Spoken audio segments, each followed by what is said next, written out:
Big pass வீட்டின் அடுத்த வார கேப்டன். இப்பவாச்சும் ஒரிஜினல் கேரக்டர் வெளியில வருமா? இந்த வாரம் பிக் பாஸ் நிகழ்ச்சியில் டெவில் தேவதை டாஸ்க் கொடுக்கப்பட்டது. அதில் ஓவர் பர்ஃபார்மன்ஸ் செய்த போட்டியாளர்களால் செம கண்டென்ட் கிடைத்தது. ஒரே நாளில் 6 ப்ரோமோக்களை வெளியிடும் அளவுக்கு டிஆர்பியை தன் வசப்படுத்தியது விஜய் டிவி. அதை அடுத்து இன்று பெஸ்ட் பர்ஃபார்மன்ஸ் லிஸ்டில் 4 பேர் தேர்ந்தெடுக்கப்பட்டனர். அவர்கள் அடுத்த வாரம் கேப்டன் டாஸ்கின் பங்கேற்க முடியும்.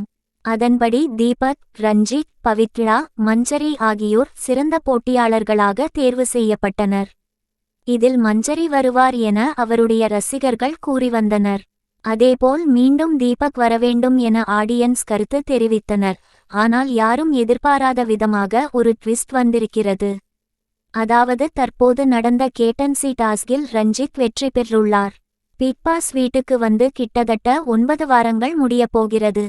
ஆனாலும் ரஞ்சித்தின் ஒரிஜினல் குணம் எங்கேயும் வெளிப்படவில்லை.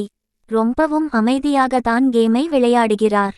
ஆனால் அவருக்குள் ஒரு கோபம் முகமும் இருக்கிறது. அதை நிச்சயம் நாம் அடுத்த வாரம் காண முடியும். அது அவருக்கு சாதகமாக அமையவும் வாய்ப்பு இருக்கிறது. ஆக மொத்தம் புது கேப்டன் தலைமையில் அடுத்த வாரம் வீடு எப்படி இருக்கப் போகிறது என பார்ப்போம்.